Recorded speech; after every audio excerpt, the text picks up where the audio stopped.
पालगी भैया happy Holi happy Holi.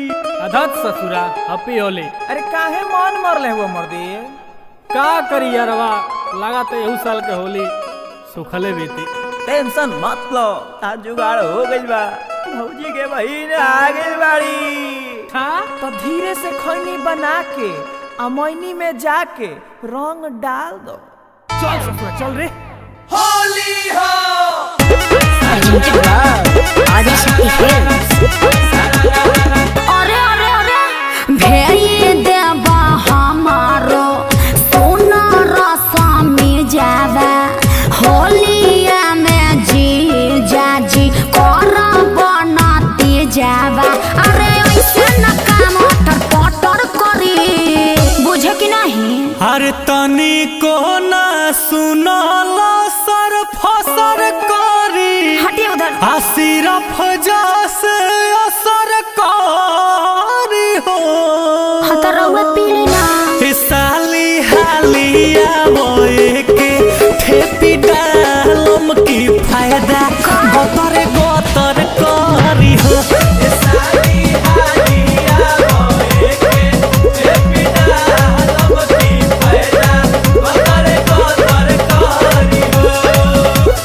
Holi हो रखले बानी हई सो घर दहिया बच्चा के डाली देव रंगवा रंगवा जी जाजी हचका के। गोर गोर रंगवा गोर दहिया में छुआई थोड़े थोड़े डालो जोर ज्यादा नया जमाई के रंगवा जब ठोपे ठोपे जाई टीएच से हो जाई बुका स्काई।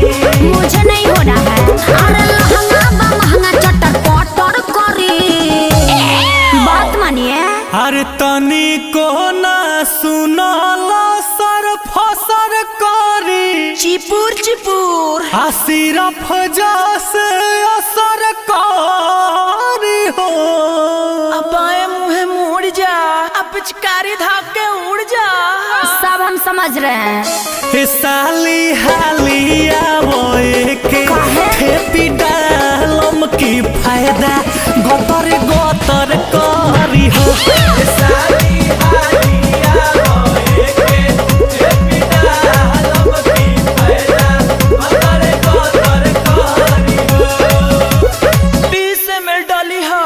हाँ ये अकाउंट दोसरा के रवा डाली ना ये माउन हटे ये अकाउंट दोसरा के रवा डाली ना ये माउन। कि बीते बीते नापे दो साली अपन गाराउंड चुपे चुपे रंगे दो साली जॉनी करो साउंड। ओहो अरे मान जाई पेंट नहीं सटर करी, ऐसे मत जूझिए, बतिया को बुझिए। हर तनी को ना सुनला सर फसर करी, लंडरी में धोआ देंगे। सिर्फ जैसे असर करी हो।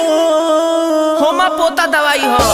साली हालिया बोए के ठेपी डालम की फायदा गोतर गोतर समझते क्यों नहीं करी है? हो। साली हालिया बोए के ठेपी डालम की फायदा गोतर गोतर करी हो। ओफो जीजू